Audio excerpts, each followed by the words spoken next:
Right, folks, how are we all? It's Tuesday the 10th of December, and welcome to Manor Studios. Not said that for a while. Welcome to Manor Studios. And I was flicking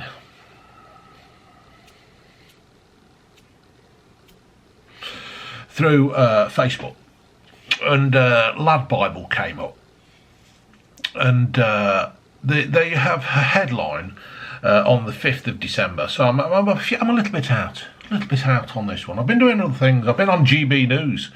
Yes, GB News have had me on. Gammon, Nazi, fascist, fuck off.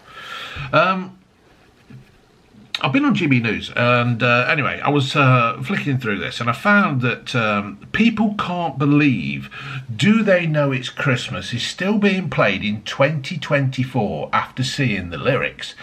It's a popular Christmas song, but it hasn't aged brilliantly, so it says here. So Joe Harker, whoever the fuck Joe Harker is, Lad Bible, is Lad Bible a... what kind of, where does it lean to? What political side does it lean to? I don't know. Some people are wondering whether it might, well, after reading this, it's probably going to be fucking left wing.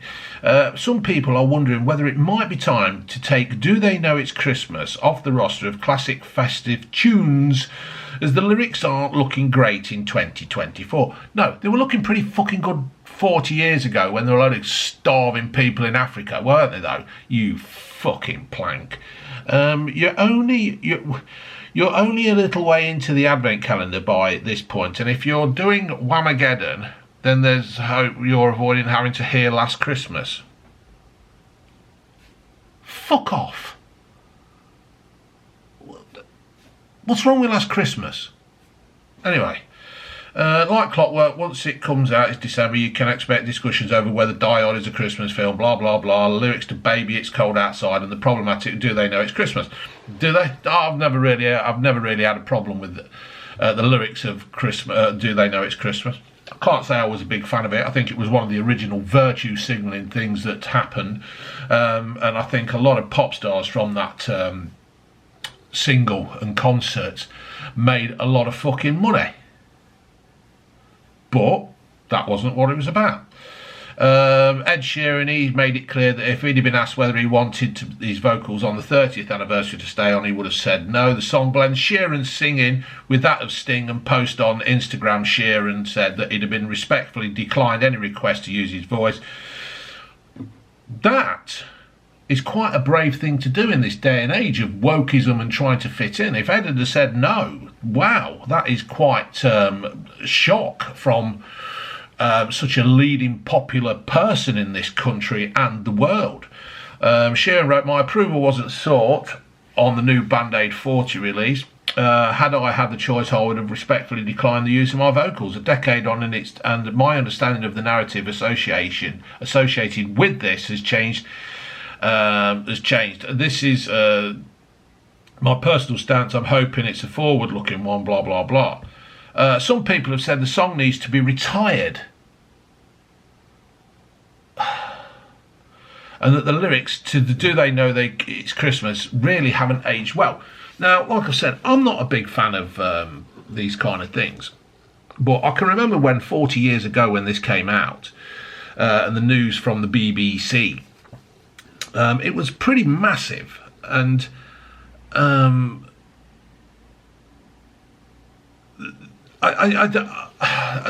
this is 40 years old, and I don't know the situation in Ethiopia or wherever it was that the famine was. I don't know if this has improved or what, but I am sure that the money that it's raised, not all of it went into the right place, but I would say, it's probably helped a few people out there. One person wondered, was it ever okay to sing "Thank God It's Them" instead of you, while others liked the tune but didn't enjoy the lyrics themselves, calling the song the most bang use of absolute god-awful lyrics, even if they liked the instrumental bits.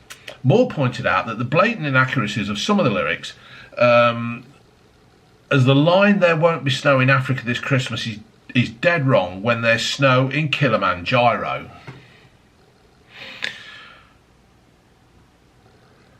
Is that really what Really? Fucking really? The fact that there won't be snow in Africa this Christmas time when there's snow on how many fucking starving Ethiopians or whatever are going to go up Kilimanjaro just to go and have a fucking snowball fight? You complete fucking wanker. Do They Know It's Christmas keeps getting updated each decade, but it might be time to send it packing. In response to the critics of the song, Bob Whale have told the conversation it's a pop song for fuck's sake, and rattled off a list of empiralic facts. I've never seen that word in my fucking life, so I can't say it. About the situation in Ethiopia when the song was originally written. The little pop song has kept hundreds of thousands, if not millions, people alive. Geldof had pointed out. But my point is to this, right? My point is to this.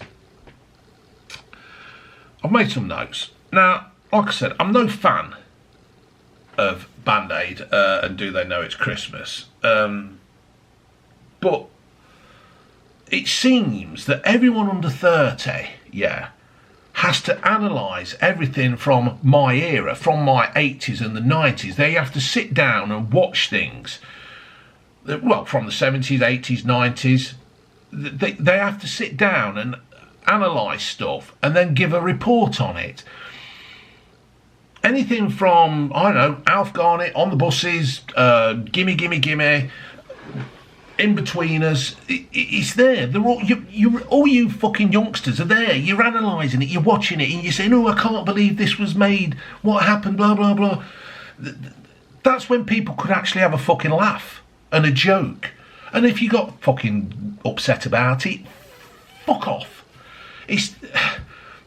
They'll make a record, they'll do a video, they'll sit here like me and they'll watch something and they'll say, oh, I can't believe that, I can't believe they've said that, I can't believe they've done that, oh, it's disgraceful, it's terrible, how did they get away with it? Because we fucking could. We could watch Carry On films with Babsy's tits falling out, that we could. We could watch On the Buses and two blokes lecturing after fucking women and the women giving as good as they get.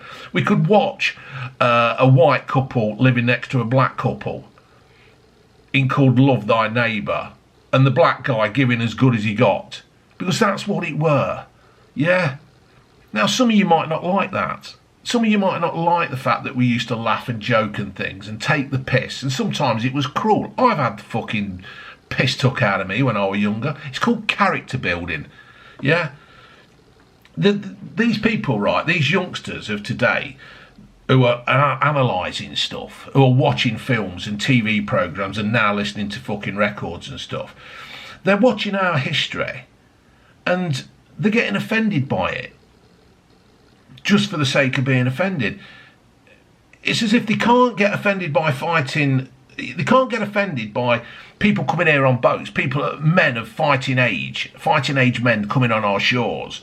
No, they won't get offended by that, but they'll get offended by a Christmas lyric in a song that was trying to do good at the time. They can't get upset about old folks losing the fucking heating allowance. No, they'll just say, oh, well, pensioners are the wealthiest fucking people in the country. Fuck off. Not having it. You're talking bollocks, you're talking shit. It's like the other year they were moaning about the fucking fairy tale of New York and of a certain word I can't say on here in case fucking YouTube issue me with a strike. The people are getting upset over everything. Just fuck off, don't listen to it, don't watch it. If you make a joke about Princess Diana in the car crash, you get fucking battered. Should have put a fucking seatbelt on then, shouldn't you? Shouldn't have had a fucking pisshead driving the car. Yeah? People are offended by McDonald's because the management are bad. Fucking so what? Don't fucking go. People are getting offended by fucking pub names and making a big fucking song and dance about it in a petition, and then these companies are fucking giving in and changing the name. People are getting upset if you don't call them they, them. Because you look like a fucking woman or you look like a bloke. Fuck your pronouns. Fuck your pronouns. Fuck you going on records and moaning about the lyrics. Fuck you watching programmes and stuff like that and not liking them. Watch your own fucking programmes. Listen to some fucking rapping record about shagging some woman with no Vaseline or something. Yeah, Go do that. Go and be outraged about the fucking grooming gangs of any colour. Yeah? Go and be outraged about something that really fucking matters, and not a song that was trying to do good. This song, this Band-Aid song, like I've said, I weren't exactly up for it. I watched Band-Aid and I watched Live Aid and all that, yeah? But this song was wrote in fucking hours, yeah? Bob Geldof and fucking Midge, they called all these fucking pop stars together and they recorded it in hours, yeah? They made the video as well, yeah? They got it all out, recorded, on vinyl, put in a paper sleeve, out in shops in hours, yeah? They did it. They didn't make it on some fucking crappy little beatbox where some kid's in his room fucking sorting it all out, is it? They got people together to actually turn up, to play the instruments, to sing the fucking song, yeah? And the idea was to raise some money to try and help some people in the other part of the world. See, what you should be more offended about is the fact that that actually happened. The fact that in this day and age, or 40 years ago, children are fucking starving. But no, you're not that, are you? You're more fucking upset about lyrics and the snow being on Killerman fucking Gyro and not in the fucking desert. You bunch of fucking arsewipes, that you are. The end goal of Band-Aid was to help people, yeah? Not for you lot to sit there in your little rooms with your fancy little cameras and your fancy little tablets and all your editing gear and sit there and be appalled while you are probably trying to make money out of it.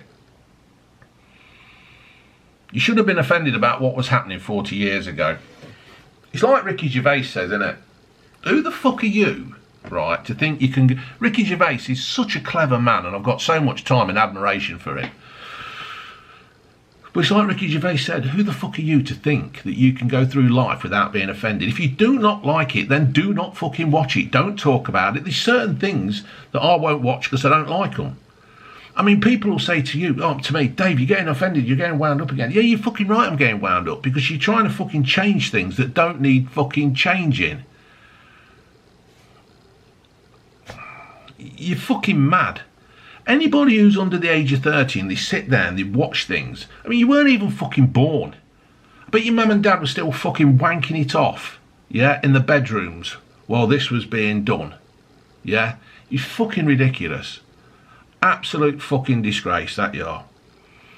Now, like I said, I'm not a fan of Geldof and that, and these people who did this made a lot of money. Queen, U2 and all those, Phil Collins, it fucking kick-started the careers again.